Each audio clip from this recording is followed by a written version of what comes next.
அனைவருக்கும் வணக்கம். இன்றைக்கி நம்ம வேலை வழிகாட்டி சேனலில் ஒரு ஸ்டடி மெட்டீரியல் வீடியோ தான் பார்க்க போகிறோம். அதுக்கு முன்னாடி வேலை வழிகாட்டி சேனல் சப்ஸ்கிரைப் பண்ணலாம், சப்ஸ்கிரைப் பண்ணிவிடுங்க. பக்கத்தில் இருக்கக்கூடிய பெல் ஐக்கானில் ஆல் ஒன் ஆப்ஷன் கிளிக் பண்ணிட்டீங்கன்னா நம்ம போட்ட notification, news update, study material videos, test videos எல்லாமே உங்களுக்கு ஒன்று தெரிய வரும். இது என்னென்னு பார்த்தீங்கன்னா, இப்போ ரெசிடென்ஷியல் அசிஸ்டண்ட்கான ஒரு ஓல்டு கொஷின் தான் நம்ம பார்க்க போகிறோம்.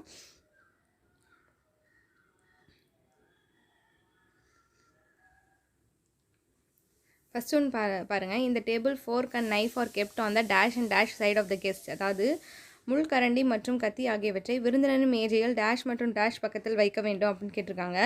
அதுக்கு ஆப்ஷன் பி. ஜன்னல் கண்ணாடிகளை சுத்தம் செய்ய கீழ்கண்டவற்றுள் எதை பயன்படுத்தலாம் அப்படின்னு கேட்டுறாங்க. காலின்ஸ். கழிவறை இருக்கையை சுத்தம் செய்ய கீழ்கண்டவற்றுள் எதை பயன்படுத்தலாம் அப்படின்னு கேட்டிருக்காங்க. ஹார்பிக். அடுத்து மேட்ச் த ஃபாலோயிங் கேட்டிருக்காங்க பாருங்கள். மிளகு, வெண்ணெய், மிளகாய்த்தூள், பால். அதுக்கு டிட்டர்ஜென்ட், வனஸ்பதி, பப்பாளி விதை, செங்கல் பொடி. அதாவது கலப்படம். இது ஒரு உணவுப் பொருளையும் கலப்படம் பண்ணுறாங்க இல்லையா, அதுக்கான கொஷின் தான் இது. இதுக்கான ஆப்ஷன் பார்த்திங்கன்னா டி. சமைக்கும்போது கொதிநீரில் ஏற்படும் தீக்காயத்திற்கு உடனடியாக செய்ய வேண்டிய வீட்டு வைத்தியத்திற்கு கீழ்கண்டவற்றுள் எதை பயன்படுத்தலாம் அப்படின்னு கேட்டிருக்காங்க. அதுக்கு ஆப்ஷன் ஏ ஹனி. எம்ஆர்பி என்பது மேக்ஸிமம் ரீட்டைல் ப்ரைஸ். ஒரு டேபிள் கரண்டி டேஷ்க்கு சமம் அப்படின்னு கேட்டிருக்காங்க. 3 தேக்கரண்டி. தென்னிந்திய பாரம்பரிய முறைப்படி ரசத்தை எந்த பாத்திரத்தில் சமைக்கும் போது நறுமணமும் சுவையும் கிடைக்கிறது அப்படின்னு கேட்டிருக்காங்க. ஈய பாத்திரம். நாம் பழங்களை எப்பொழுது சாப்பிடலாம் அப்படின்னு கேட்டிருக்காங்க. சாப்பாடு சாப்பிடும் முன் அப்படின்னு சொல்லியிருக்காங்க. மிகவும் சத்தான அரிசி அப்படின்னு என்னென்னா புழுங்கல் அரிசி. உணவை பாதுகாக்க கீழ்கண்டவற்றுள் எந்த இயற்கையான பொருட்கள் சேர்க்கப்படுகிறது அப்படின்னு கேட்டிருக்காங்க. Option D. மேலே கண்ட அனைத்தும். மின்சாரம் இல்லாமல் பயன்படுத்தப்படுவது எதுன்னு கேட்டிருக்காங்க. Gas stove. அனைத்து வகையான சமையலுக்கும் ஏற்ற பாதுகாப்பான பாத்திரம் எது அப்படின்னு கேட்டிருக்காங்க. மண் பாத்திரம். சமையல் எரிவாயுவை சேமிக்க கீழ்கண்டவற்றுள் எந்த முறை கையாளப்படுகிறது அப்படின்னு கேட்டிருக்காங்க. மேலே கண்ட அனைத்தும். குளிர்சாதன பெட்டியில் சூடான உணவை ஏன் வைக்கக்கூடாது அப்படின்னு கேட்டிருக்காங்க. அதுக்கு ஆப்ஷன் டி. வீட்டிற்குள் தண்ணீரை உபயோகிக்கும் போது எங்கே அதிகமாக உபயோகிக்கிறோம் அப்படின்னு கேட்டிருக்காங்க. குளியல் அறையில்.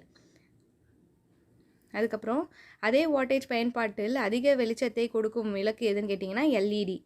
உடல் வளர்ச்சிக்கான உணவு புரோட்டீன். உடலுக்கு சக்தி அளிக்கும் உணவுகள் எதுன்னா கார்போஹைட்ரேட்டும் கொழுப்பு சத்தும். நல்ல மீனை கண்டறியும் முறை அப்படின்னு கேட்டது மேலே கண்ட அனைத்தும்.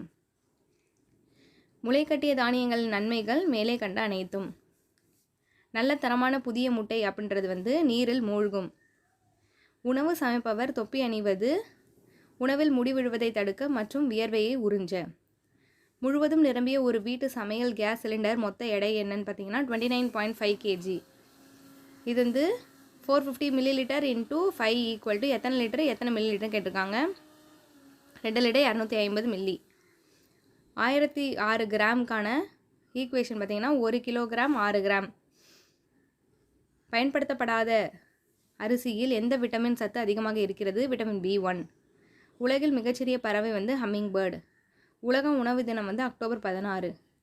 வெப்பத்தை அளக்கும் கருவி தெர்மாமீட்டர். ப்ரெஷர் குக்கரின் உட்பகுதியில் சமையலுக்கான வெப்பம் 100 டிகிரிக்கும் மேலே. ஊன்சோறு என்பது பிரியாணி. எந்த ஊரில் மராத்திய ஆட்சியாளர்கள் சமையலிலிருந்து சாம்பார் முதலில் தயாரானது அப்படின்னு கேட்டிருக்காங்க. தஞ்சாவூர். வெள்ளை துணிகளை துவைப்பதற்கான சிறந்த முறை ஆல் த அபவ். அதிக மின்சாரத்தை பயன்படுத்தும் வீட்டு பொருள் எதுன்னா ஹீட்டர். அடுத்து இது வரவே பார்ட் ஏ. அடுத்து பார்ட் பி பார்க்கலாம். விழா காலங்களில் வீட்டின் வாயிலில் மா இலை டேஷ் கட்டுவார்கள். தோரணம். தவறான சொல்லை குறிப்பிடுக. வென்றான். Option B. மாணவர்கள் பிற டேஷ் நடக்கக்கூடாது. தூற்றும்படி. காற்றுள்ள போதே தூற்றிக்கொள். பிற பொருளை எடுத்துக்கொள்பவர். இழந்த குணமுடையவர் பிற பொருளை எடுத்துக்கொள்பவர். அடிக்கோடிட்ட சொல்லுக்கு பொருள் சொல்லணும். வருவாய் வருவு. அம்மானை என்பது டேஷ் விளையாடும் விளையாட்டு. பெண்கள். யானையை குறிக்கும் வேறு சொல் பார்த்திங்கன்னா கரி. தமிழகத்தின் வேர்ட்ஸ்வர்த் யாருன்னா வாணிதாசன். மதுரை, உறையூர், சென்னிமலைக்கு கண்ணாங்கி சேலை, சுங்கடி புடவைகள், போர்வைகள். அதுக்கு ஆப்ஷன் ஏ 213. தமிழ்மொழி போல் இனிதாவது எங்கு காணும் என்று பாடியவர் பாரதியார். நீக்குதல் என்னும் சொல்லின் எதிர்ச்சொல் சேர்த்தல். கம்பராமாயணத்தில் அமைந்துள்ள காண்டங்களின் எண்ணிக்கை 6. திருக்குறளை ஆங்கிலத்தில் மொழிபெயர்த்தவர் ஜியு போப். உள்ளுவது ப்ளஸ் எல்லாம். அதுக்கான ஆப்ஷன் ஆன்சர் பார்த்திங்கன்னா உள்ளுவதெல்லாம். அடுத்தடுத்து தொடர்ந்து நம்ம வீடியோஸ் போட போகிறோம். உங்களுக்கு ரிவைஸ் பண்ணுறதுக்கு யூஸ்ஃபுல்லாக இருக்கும். இது old question paper, previous year question papers. உங்கள் ஃப்ரெண்ட்ஸ் அண்ட் ஃபேமிலிக்கு மறக்காமல் ஷேர் பண்ணுங்கள். தொடர்ந்து நம்ம சேனலை ஃபாலோ பண்ணுங்கள். தேங்க்யூ ஃபார் வாட்சிங். தேங்க்யூ.